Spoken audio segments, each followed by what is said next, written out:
Ticket ఆశిస్తే ఆశించిన వాళ్ళందరికీ ticket రాదు, ఆ కోవలోనే నీకు రాలేదు అని అంటే నేను సంతోషించేవాడిని.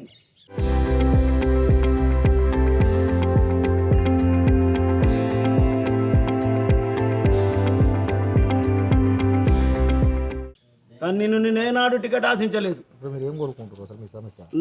నన్ను నాకెందుకు టికెట్ ఇవ్వలేదు రీజన్ చెప్పాలి. నన్ను ఎందుకు పిలిచినావు ఇంటికి? మా కుటుంబాన్ని ఈరోజు రోడ్డు మీద ఎందుకు ఉంచినావు?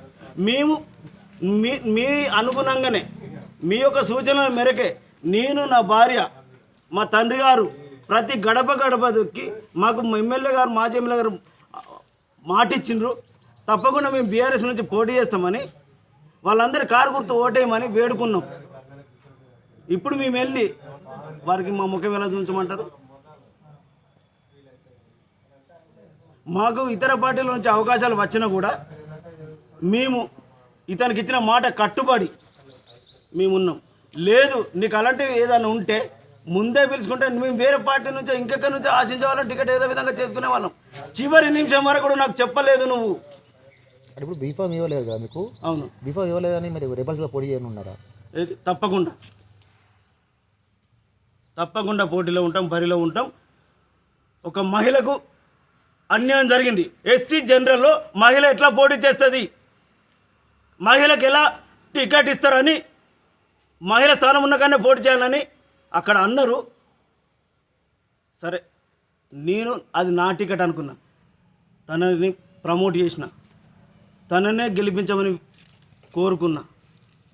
ఒక మహిళకు అన్యాయం జరిగింది కాబట్టి దయచేసి చెప్పమ్మా. ఈ రోజు మార్నింగ్ వరకు కూడా టికెట్ మీకే కన్ఫర్మ్, బీఫామ్ కూడా రెడీ అవుతుందని అంటే మాకు ఎంతో ఆశ ఉంటుంది సార్. మాకు 2 రోజుల ముందు చెప్పినా కూడా మాకు ఇంత ఆశ ఉండకపోయేది. మాకు మాత్రం ఇప్పుడు సమాధానం కావాలి. 4వ వార్డు చెప్పదండి, 4వ వార్డు నుంచి పోటీ చేద్దాం అనుకున్నాం. మేము ఆశించిన టికెట్ కాదు సార్. తననే ఫోన్ చేసి మమ్మల్ని పిలిపించుకున్నాడు. పిలిపించుకొని మేము రోజు ఫోన్ చేస్తున్నాం, మీరు మీ పని మీరు చేసుకోండి అంటే మేము ఇంటింటికి తిరిగి మరీ బొట్టు పెట్టుకుంటూ తిరిగినాం సార్. ఈరోజు మార్నింగ్ కూడా మీకే బీఫామ్ రెడీ అవుతుందని అంటే ఆశతో ఎదురు చూసాం సార్. 5 నిమిషాల ముందు వచ్చి వేరే వాళ్ళకు కేటీఆర్ నుంచి ఒత్తిడి వచ్చిందనేసి వేరే వాళ్ళకు టికెట్ ఇచ్చారు సార్. మాకు న్యాయం జరగాలి, అయినా సమాధానం చెప్పాలి సార్. నాకు మందు డబ్బు ఏంటిది? మేము ఆత్మహత్య చేసుకుందామని వచ్చాను సార్. మాకు చావే పరిష్కారం అన్నట్టు మా ఊర్లో మా ముఖం ఎక్కడ పెట్టుకోమంటారు సార్? ఇంటింటికి తిరిగి బొట్టు పెట్టుకుంటూ తిరిగినాం సార్ మేము. Local to global news at your fingertips. మీ చేతిలో ఒక ఆయుధం. Download R TV app. Media legend Ravi Prakash is back.